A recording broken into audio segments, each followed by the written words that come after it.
How's it going, Guardians? Shifty here, and today I'm back with another Destiny 2 build video. Alright, so the other day I put a Shadebinder build video out where I used Mantle of Battle Harmony and Aegir's Scepter. In that video I demonstrated how you could build your super up fast so you could use the Aegir's Scepter catalyst. Not only could you build your super up fast, but when you used your empowered Aegir's Scepter you could make it last quite a long time. Not only that, but that build is extremely versatile. In that video I showed some gameplay in a regular Lost Sector as well as a Legend Lost Sector, but then the following day I released a video where I soloed the Master Devil's Lair Nightfall. And in that run I didn't even use any anti-barrier rounds. The reason being is you can use the empowered Aegir's Scepter to melt barrier champions. In today's video I'm going to be showcasing a similar build, but this time for a Revenant Hunter. I'll also be using the new Elemental Shards mod. Before I jump into it, if you end up enjoying the video, make sure to hit that like button, and if you're new to my channel, don't forget to subscribe as well. Alright, to start things off, I'm going to go over my Revenant setup. For my grenade, I have the Duskfield Grenade. Then for my aspects, I decided to go with Touch of Winter, which buffs my Duskfield Grenade. And I also went with Grim Harvest, so defeating slowed or frozen combatants creates stasis shards. This synergizes really nicely with Aegir's Scepter. And as for fragments, you can use these to put together the build how you want to. I personally have Whisper of Fissures, which increases the damage and size of the burst of stasis when you destroy a stasis crystal or defeat a frozen target. Then I have Whisper of Bonds, which I think is the most critical of the fragments that I'm using. This makes it so defeating a frozen target grants you super energy. Then I have Whisper of Rhyme, so collecting a stasis shard grants a small amount of overshield which falls off after 10 seconds. Collecting additional shards adds to the overshield and refreshes the timer. Then I have Whisper of Conduction, so nearby stasis shards track to my position. Next up, I want to go over my weapon selection. Now if you checked out my Warlock build video, this part should be similar. The only weapon that's required for this build is Aegir's Scepter. Also, you will need to have the catalyst and have it unlocked in order to melt barrier champions. Next up, for your energy weapon, you really have a lot of options here. I currently have a bow equipped which can be used against overload champions. You could use a pulse rifle for unstoppable champions, and if you really wanted to have a backup for barrier champions you could go with an auto rifle. In general play you could equip whatever your favorite energy primary is. And then in my heavy slot I am using Reed's Regret, and I do have the particle deconstruction mod equipped as well. However, you could use whatever linear fusion rifle you wanted here, and you could even swap this out for a different weapon. Let's say you wanted a sword for overload champions, well you could go ahead and equip that. Maybe you really enjoy rocket launchers or grenade launchers, you could use those just as well.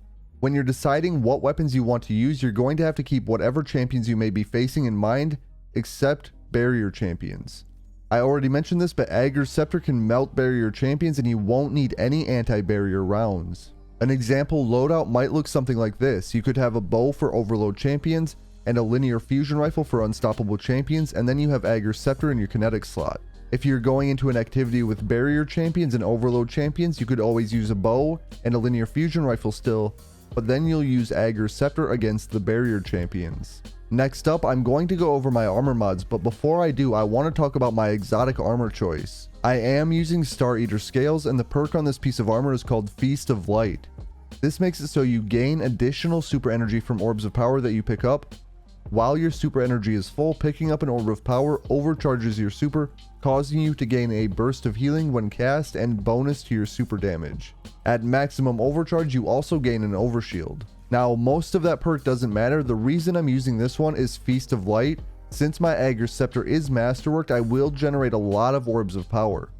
Whenever I pick up those orbs of power, I will gain additional super energy, which makes it so I can use the empowered Aegir's Scepter all the more often. Now we can move on to my armor mods. I'm going to start at my helmet and work my way down. So as you can see, in my helmet I have the Well of Potency mod, which comes from the seasonal artifact. This makes it so picking up a matching elemental well grants you super energy. Next up, in my arms I have the Grenade Kickstart mod, so I gain some grenade energy back whenever I throw my grenade. Of course, this mod can be swapped out for an anti-champion mod if you need it. Then I have the Overload Bow mod for when I encounter overload champions, which I did in the Legend Lost Sector and the Master Nightfall. And finally I have the Elemental Shards mod, which was just released the other day. This makes it so stasis shards count as stasis elemental wells for you.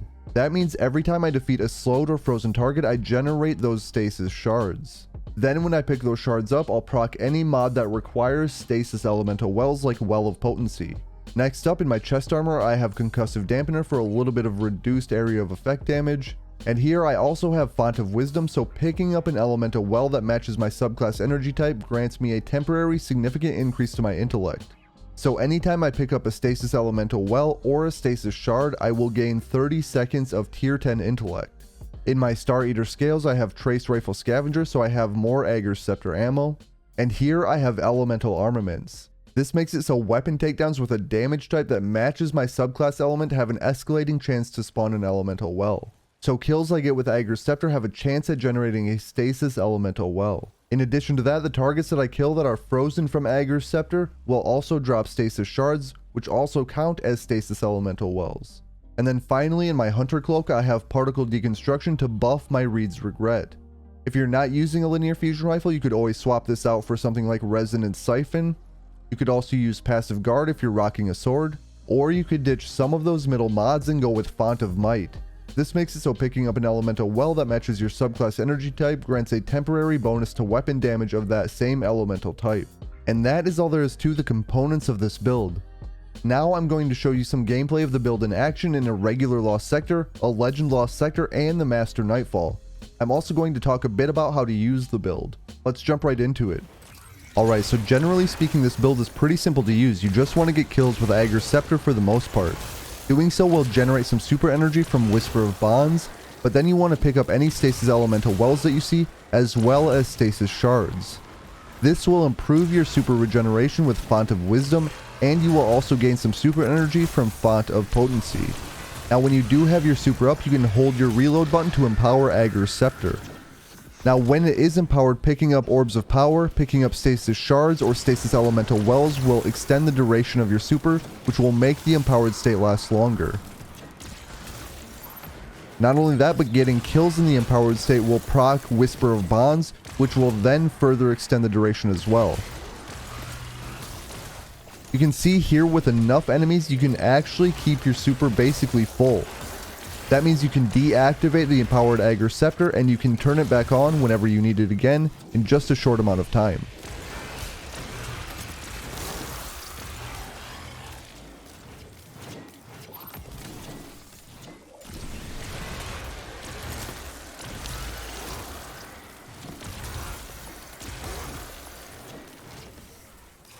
Next up, I'm going to show you just the middle room in the Bunker E15 Legend Lost Sector.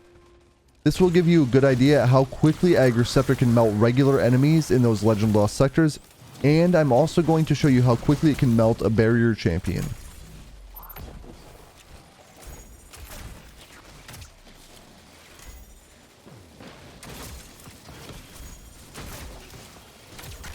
So as you can see, if you have a group of adds, it'll easily take those out by freezing the entire group, and the shattering damage will take out the remaining enemies in that group. If you need a little bit of extra damage on something like a Cyclops, go ahead and empower Aegir's Scepter. You'll also want to use it to take out barrier champions because the empowered state will automatically keep refreezing the barrier champion. That will prevent it from using its shield and make it so you can easily take it out. As you can see, the middle room of the Bunker E15 Legend Lost Sector was pretty straightforward, just using Aegir's Scepter. I did get a few bow kills here and there, but primarily I used Aegir's Scepter. And the final thing I want to show you in this video is just how easily you can take out barrier champions in a Master Nightfall. Now keep in mind, I'm fighting these barrier champions solo. So you can see here I'm clearing the room out with Aegir's Scepter. This is in the Master Devil Slayer Nightfall. Now when I'm ready to take the champion out, I want to go ahead and empower Aegir's Scepter.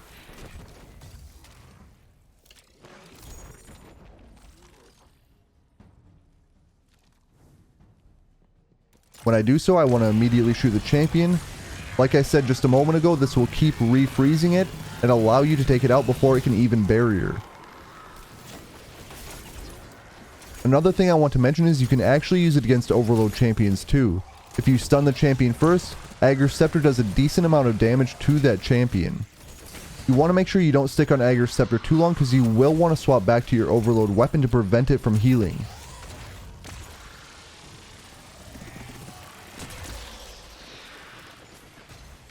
And I have one final barrier champion that I want to show to prove how well this works in a Master Nightfall. So whenever you're ready, you can go ahead and empower Ager's Scepter, take out some enemies around the barrier champion. I was a little bit further away from this barrier champion than I was the previous one, but I still took it out really quickly. Anyway, that's all I have for today's build video. I hope that you enjoyed it, and if you did, remember to like and subscribe. I just want to thank you for watching, and I'll catch you on the next one.